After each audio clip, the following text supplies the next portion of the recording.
bajet negeri ini kita kurang, kita defisit bajet, kita tak ada kelebihan, tak ada surplus, iaitu kita rugi.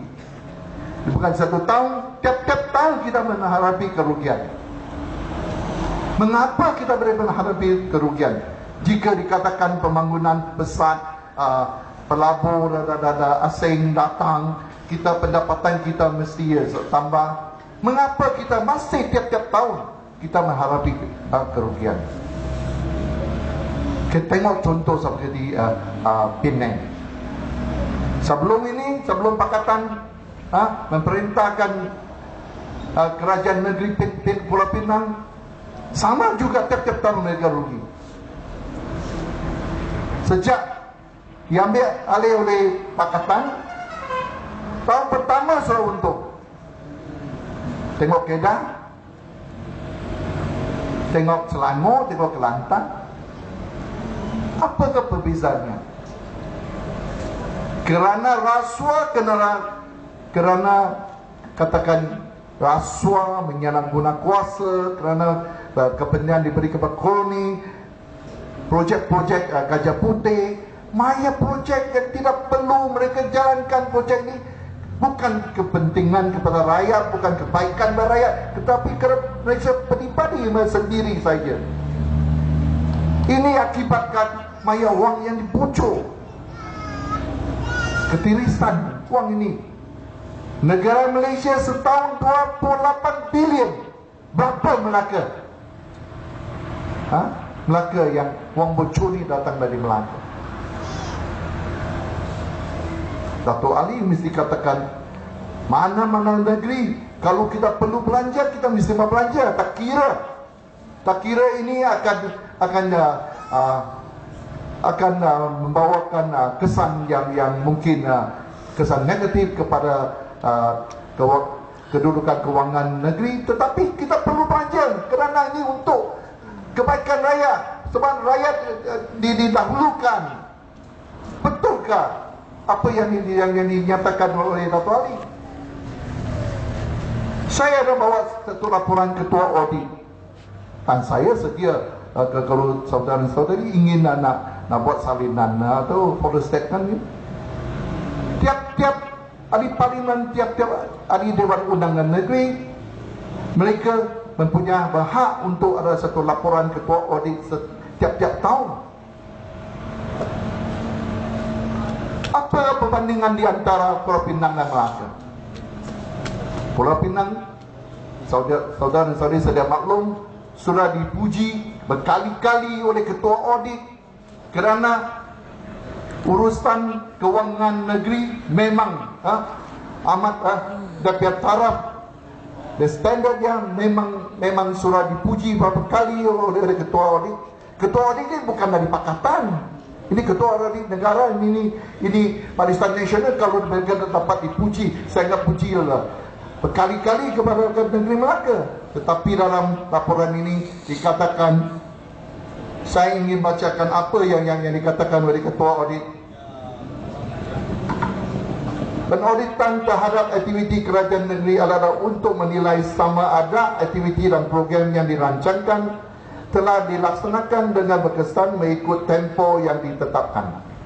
Tiada pembaziran dan mencapai matlamatnya. Pada umumnya, aktiviti program yang dilaksanakan oleh Jabatan Agensi Kerajaan Negeri Melaka pada tahun 2009 adalah kurang memuaskan. Kurang memuaskan. Inilah pandangan komen dari Ketua Audit Negara terhadap Kerajaan Negeri Melaka. Mengapa mereka boleh sampai satu pandangan sebegini? Memang dalam buku ini banyak contoh, banyak kelemahan telah dengan jelas mereka dah teguran oleh ketua audit. Saya ingin hanya berikan beberapa contoh kepada saudara-saudari dan harap penilaian oleh saudara-saudari ini dapat lebih kukuh tentang pendirian semasa nak buat menabung undi. Kita semua pun tahu jabatan Ketua Menteri JKM, memang kita nampak kenderaan mereka, perdana yang dengan dia punya hitam, tak cuma bentau, nombor dia yang betul-betul baik, single number, nombor 2, nombor 3, nombor 1 itu yang JKM ya. Saudara dan saudari tahu ke? Dalam hanya dalam 2-3 tahun mereka gunakan wang untuk membaikkan kenderaan ini lebih dari harga pemberian kenderaan yang sama. Bolehkah kita terima? Kalau saudara ada sebuah kereta hanya gunakan 2-3 tahun, saudara beli ini 85.000, tetapi wang perbelanjaan untuk membaiki kenderaan yang sama ini 100.000. Bukan lebih baik kita beli sebuah kereta yang baru lagi? Tapi ini berlaku di Melaka. Bukan sebuah kereta, hampir tiap-tiap buah kereta di JKM ini menghadapi masalah yang sama. Adakah kerana kita punya kereta nasional potong perdana begitu teruk saja?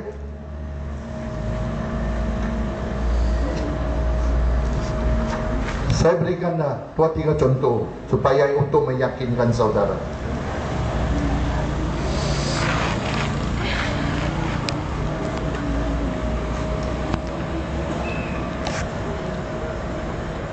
Saudara, kereta MQ1, selalu kita nampak MQ1. Harga mereka belikan kereta ini RM117,297. Ini harga untuk MQ1 pada tahun 2005. Tahun 2006, yaitu 1 tahun saja, dia punya repairnya RM25.334. Ini boleh tahan, Tahun 2007, RM72.789. Tahun 08, RM84.523. Tahun 09, RM66.965. Jumlah senggeraannya RM249.611. Jumlah ini hampir 1 ganda. Beli 117.000 hanya dalam 5 tahun, tak sampai 5 tahun. 5 tahun ini surat 249.000 dibelanjakan untuk sengkaraan. Inilah, bukan di lain-lain jabatan, lain-lain agensi. Ini di jabatan Ketua Menteri sendiri. NM5 selalu digunakan oleh siapa? Saudara pun tahu. Beli juga sama, 119.000. Jumlah senggeraan 329.871 ringgit. Yang ketiga, NL5. Beli juga 117.000. Senggeraan jumlahnya 183.298. NEL 3 beli juga 117.000. Ini semua beli di 1 tahun yang sama. Senggeraan, jumlah senggeraan 273.795. NBN 111, beli ini wajah murah 68.000, tapi repairnya senggerannya 185.000. Saya pengguna wajah, saya sudah guna wajah yang berapa tahun? 11 tahun. Takkan saya akan belanja begini untuk repair? Ini hanya satu cara dan satu contoh yang saya bawa kepada saudara-saudari. Bagaimana kita dah uruskan kewangan negeri? Dan mengikut laporan Ketua Audit, ini bukan laku hanya 1 tahun. tiap-tiap tahun laku, tiap-tiap tahun tegur, sama juga ni akan teruskan. Kerana kerajaan Barisan Nasional dia langsung tidak heran, tidak peduli tentang teguran dari ketua audit. Apa yang mereka takut? Jika ada pilihan raya kecil sebegini, rakyat ada peluang bersama dengan pemimpin-pemimpin pembangkang, pemimpin-pemimpin yang akan bawa tentang rasuah mereka, tentang kelemahan mereka. Kita akan bawa apa yang pembaziran mereka, kita bawa kepada saudara-saudari untuk buat perbandingan. Adakah ini berlaku di negeri Kelantan? Adakah ini berlaku di negeri Kedah atau Pulau Pinang, Selangor? Bolehkah kita terima begini? Ini kerajaan negeri Melaka.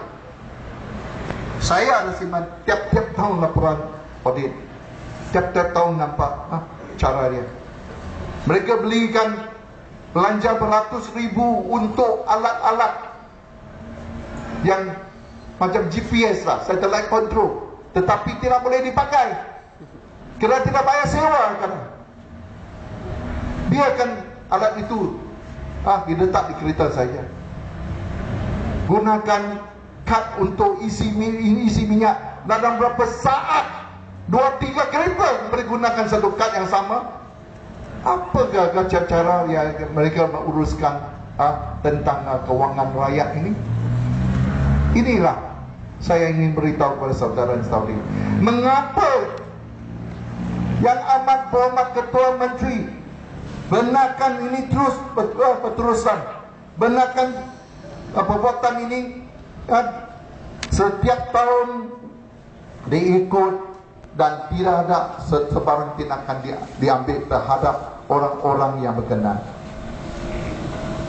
Adakah ini kerana ada kepentingan di antara mereka?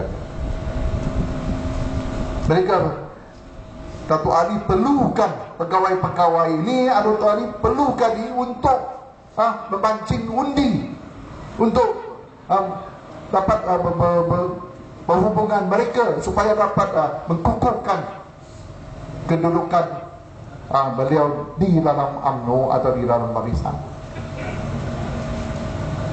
Saudara dan saudari yang dihormati, di negeri Melaka ni kita sepatut kaya.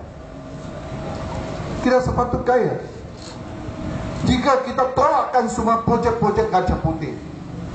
Jika betul-betul memperancangkan satu projek betul-betul demi kebaikan rakyat, kita akan jadi kaya. Jika Pulau Pinang boleh buat begitu, kita pun boleh. Tapi siapa akan pastikan, siapa akan tegur kelemahan kerajaan ini? Adakah saudara dan saudari harap wakil rakyat dari Barisan Nasional, dari UMNO, MCA, MIC untuk tegur Ketua Menteri Melaka, untuk memberi amaran kepada Ketua Menteri Melaka, untuk kritik dia? Mereka beranikah? Tidak. Semua itu tidak berani. Hanya berani kerana jika kita ada wakil rakyat dari perbankan. Dan saya harap dalam pilihan negara kecil Tun Melimau ni kita dapat satu perubahan yang betul-betul akan menunjukkan kepada Datuk Ali dan juga kepada Barisan Nasional, iaitu jangan ambil rakyat di luar bandar ini 100% tutup mata ikut secara buta saja apa yang dinyatakan oleh beliau. Kalau beliau ingin nak debat, dia kata dah debate, dia dah debat dengan pembangkang. Kita memang sedia tentang negeri Melaka adakah satu negeri yang maju. Bila kita tunggu dia. Lalu saya ingin tanya, kita sudah umumkan negeri Melaka sebagai negeri maju. Saya nak tanya saudara-saudari, apa perbezaan di antara pengumuman sebelum dan selepas? Adakah kedudukan saudara, pendapat saudara semua sudah naik kerana negeri Melaka sudah jadi negeri maju? Bagaimana dengan pembangunan di luar bandar? Adakah kerana sudah jadi negeri maju, semua pembangunan di luar bandar semua sudah ditingkatkan? Saya ingin tanya saudara-saudara, adakah kita perlu satu projek seperti ION Malaysia? Yang berapa lama dapat berfungsi, dan lepas itu apa yang terjadi? Bukan hanya kena sita, kena buka berapa kerugian dihadapi oleh kerajaan negeri Melaka. Satu hari katakan tidak, kerajaan negeri Melaka